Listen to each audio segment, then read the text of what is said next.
Good morning, students. Welcome back in our math class. So today we are going to discuss our next exercise, that is exercise number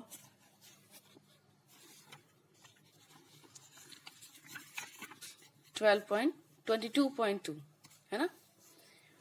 ये हमारा last exercise है, तो देखते हैं हम कैसे इसको करेंगे। ठीक है क्या ये? पहले ये टॉपिक देखिए, पाई चार्ट्स और सर्कल ग्राफ्स है। मतलब इसमें हमें क्या पढ़ना है? पाई चार्ट के बारे में, जो सर्कल के थ्रू हमें शो किया जाता है ना, ये हमारा होता है पाई चार्ट। ठीक है, तो आपको पता है कि यहाँ पे सर्कल्स के कुछ फेजेस बताए गए हैं। देखिए, जैसे ये आपका क्या हो जाएगा, ये हाफ को इंडिकेट करेगा। ये 1/4 ऑफ सर्कल है, मतलब सर्कल को 4 पार्ट्स में डिवाइड कर दीजिए और उसके 1 पार्ट को अगर देखा जाए तो 1/4 ऑफ सर्कल बोला जाएगा। ये देखो 3 पार्ट, ये 3 पार्ट हम यूज कर रहे हैं तो 3/4 ऑफ सर्कल हो जाएगा। ये आपका 1/3 ऑफ सर्कल हो गया है। ठीक है, वो 1/8 ऑफ सर्कल हो गया ये। ठीक, मतलब 8 पार्ट में मैंने इसे डिवाइड किया और इसके 1 पार्ट की बात हो रही है। ठीक है, ये आपका 7/8 ऑफ सर्कल हो जाएगा, मतलब हम 7th पार्ट की इसमें बात कर रहे हैं। 8 पार्ट में ये डिवाइडेड है एंड 7 पार्ट हम इनके बारे में हम रिप्रेजेंट कर रहे हैं जो भी है। ठीक है, फिर ये देखो ये 5th पार्ट में डिवाइडेड है एंड 1, इसके एक पार्ट की बात हो रही है तो वो ये हो गया यहाँ पे। ठीक है, ये 10 पार्ट्स में डिवाइडेड है एंड इसके 1 पार्ट की बात हो रही थी, 1/10 ऑफ सर्कल बोला जाएगा। ठीक, ये इसका 6 पार्ट के बारे में बात हो रही है तो पूरा टोटल 10 और 6 पार्ट की बात हो रही है तो 6/10 ऑफ सर्कल हो जाएगा। ठीक, तो ये पार्टीशन बताया गया है सर्कल का। क्यों बताया गया? क्योंकि जो हम डेटा शो करेंगे ना, वो डेटा हम इसी बेस पे शो करेंगे। ठीक है, तो एक एग्जांपल से समझते हैं। देखो यहाँ पे दिया गया है कि कुछ लोग हैं जो म्यूजिक पसंद करते हैं। ठीक है, तो उसमें ये बताया गया है कि half of learners like rap, 1/4 of learners like folk and 1/8 of learners like rocks and 1/8 of learner likes gospel। ठीक है, तो इसको कैसे डिवाइड करें? तो देखो यहाँ पे दिया गया है, उसने पहले ही बोल दिया है कि 1/4 जो है, 1/2 जो है वो रैप गाते हैं, तो 1/2 तो ये तो हो गया कंप्लीट। ठीक, इसके बाद उसने क्या बोला है कि 1/4 जो है वो फोल्क के हैं, तो 1/4 मतलब अब हाफ ही बचा ना, इसको 4 पार्ट में डिवाइड करेंगे तो ये 1/4 हो जाएगा। ठीक, तो ये इतना, इसको देखते हैं। फिर 1/8, अगर ये 8 पार्ट में डिवाइड हुआ होता सपोज, तो ये इतने ही पार्ट आते सबके, है ना, तो ये दोनों उस चीज को शो कर रहे हैं। ठीक, तो इन्हीं के बेस पे क्वेश्चंस पूछे जाएंगे। देखो आपको देख के भी लग रहा है कि ये सबसे बड़ा है, उससे छोटा ये है, और ये दोनों जो है वो इक्वल है ना। तो अगर इससे क्वेश्चन पूछा जाए तो आप बता सकते हो कि सबसे ज्यादा कौन से म्यूजिक को पसंद किया जा रहा है, सबसे ज्यादा सबसे कम किसको पसंद किया जा रहा है, कौन दो ऐसे म्यूजिक हैं जो इक्वल हैं, तो सब हम इस चार्ट के थ्रू बता सकते हैं। ठीक, तो उसी बेसिस पे हम यहाँ पे अपने क्वेश्चंस को देखेंगे। ठीक है, देखो जैसे फर्स्ट क्वेश्चन क्या कह रहा है कि study the pie chart given below and answer the question that follow. 1 second, कहीं नंबर डिजिट, चलो इसी से बता देते हैं। ठीक है, तो इसमें क्या बोला है कि आप पाई चार्ट को देखिए और जो क्वेश्चंस दिए गए हैं उनके आंसर दीजिए। तो फर्स्ट क्या दे रहा है कि the pie chart represent the books in a library. एक लाइब्रेरी में बुक्स के कितने बुक्स हैं वो रिप्रेजेंट कर रहा है। ठीक, तो what kind of books was maximum in the library. Library में किस तरह की बुक्स सबसे ज्यादा हैं? तो देखो यहाँ पे देख के क्या लग रहा होगा, ये पूरा सर्कल है, इसका हाफ पार्ट तो ये फिक्शन ही ले गया ना, तो क्या हो जाएगा ये फिक्शन। ठीक, इसका आंसर क्या हो जाएगा? फिक्शन। तो आपको इसको कॉपी में करने की जरूरत नहीं है, आप बुक में इसके आंसर्स फिल कर दीजिएगा इसके सामने। ठीक है, what kind of books are max, ये तो हो गया।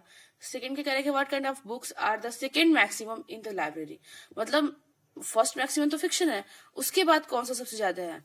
तो ये क्या है? बायोग्राफिक। क्या है? बायोग्राफिक। ठीक है, ये हो जाएगा। Which 2 kinds of books are the nearly the same number of library.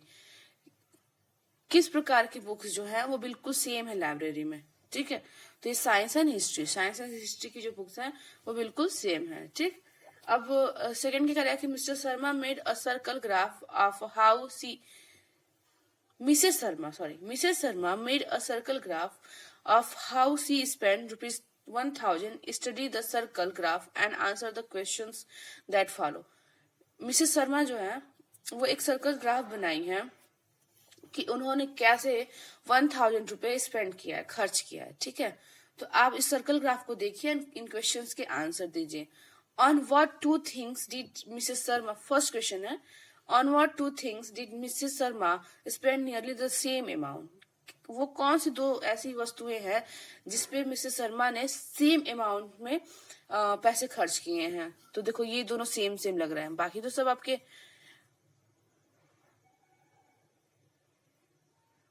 नहीं, अगर देखा जाए तो इन दोनों पे तो सेम है, ठीक। हाँ, तो ये दोनों जो है वो सेम है, ठीक है। Movie and books. Did Mrs Sharma spend more on books और ऑन क्लॉथ्स। क्या मिसेस शर्मा ने बुक्स पे सबसे ज्यादा पैसे खर्च किए या क्लॉथ्स पे। तो सबसे ज्यादा किस पे खर्च किए हैं, क्लॉथ्स पे, ठीक है। तो हम लिखेंगे क्लॉथ का। Did Mrs Sharma save more money और spend more money. Mrs Sharma ने ज्यादा पैसे बचाए हैं या खर्च किए हैं। तो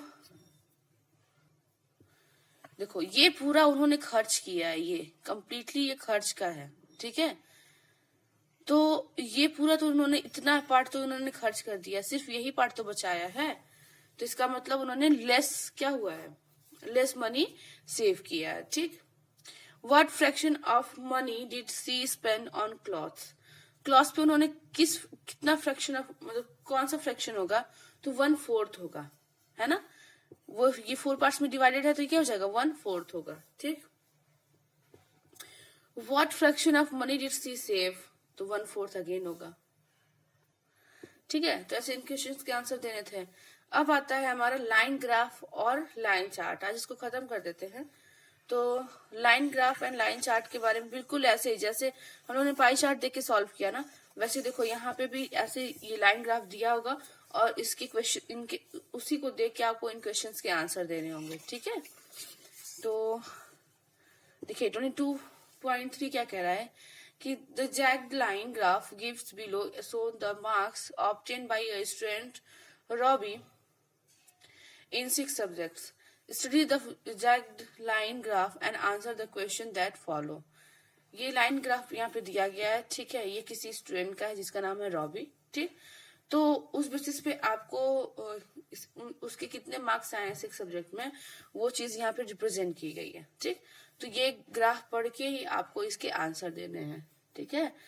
तो देखो ये इंग्लिश है ना, इंग्लिश देखो ये लाइन कहाँ पे जा रही है, तो ये 70 और 80 है। मैंने कल ग्राफ दिखा के आपको बताया था ना कि इनके बीच में 10 लाइंस होती हैं, मतलब कि 71, 72, 73, 74 ऐसे करके ये होगा, ठीक है। 80 यहाँ पे जाके लास्ट में होगा। तो हमें बस पढ़ना है कि इंग्लिश में कितने मार्क्स पाए हैं उसने। तो इंग्लिश में जो उसके मार्क्स हैं, देखो ये 75 पे है, ये जो हल्की सी डार्क लाइन है उसी पे है ये, ठीक है। तो क्या हो जाएगा 75। एंड हिंदी में क्या हो जाएगा, तो हिंदी में भी ये 65 है, ठीक। मैथ्स में क्या है 80 है, साइंस में क्या है 60 है, एसएसटी में इसका मार्क्स क्या है 50 है, फ्रेंच में क्या है 80 है, ठीक है। तो ये जो बड़ा सा सर्कल डॉट दिखाई दे रहा है ना, ये ही इसके मार्क्स को इंडिकेट कर रहा है, ठीक। तो चलिए देखते हैं क्वेश्चन क्या पूछ रहा है कि how many marks did he score in maths. Maths में उसे कितने मार्क्स मिले, तो 80 मार्क्स मिले। What was the lowest marks obtain and in which subject, कौन से सब्जेक्ट में सबसे कम नंबर मिला है और कितना। तो एसएसटी में 50 मार्क्स मिले हैं, तो जाएगा 50 एंड सब्जेक्ट क्या हो जाएगा SST. What was the highest marks obtain and which subject, किस सब्जेक्ट में सबसे हाईएस्ट मार्क्स मिला है और कितना। देखो 2 सब्जेक्ट्स में हाईएस्ट मार्क्स मिले हैं, एक मैथ्स में एक फ्रेंच में, और दोनों में कितने हैं 80 out of 80 हैं, ठीक है। तो find the difference between the highest and the lowest marks obtain by him. आपको डिफरेंस बताने हैं highest marks and lowest marks में, ठीक है। तो 80 से आपका क्या करिए 50 को माइनस कर दीजिए, 30 हो जाएगा, ठीक।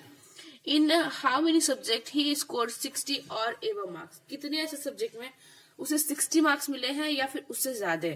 तो देखो 60 मार्क्स तो इसमें मिले हैं और बाकी तो सब ज्यादा ही है ना। इट मीन्स 1 2 3 4 5 सब्जेक्ट में उसे 60 और मोर देन 60 मार्क्स मिले हैं, ठीक है। In how many subject he score 70 marks. 70 marks किसी में उसको मिला है? नहीं मिला है। In how many subjects he scored 50 marks. तो 1 सब्जेक्ट में उसका क्या है? 50 मार्क्स है, ठीक है। तो इस तरह सेकंड वाला भी आप देख के करिएगा, वही बस आंसर ही देने हैं, तो इसको करिएगा, ठीक है। और मेंटल मैथ सेकंड का भी मतलब सॉरी मेंटल मैथ में भी मैं रीटा हेनरी वाला सेंड करूंगी, आप उसी बेसिस पे उसको सॉल्व कर लीजिएगा, ठीक है। चलिए, ओके, थैंक यू।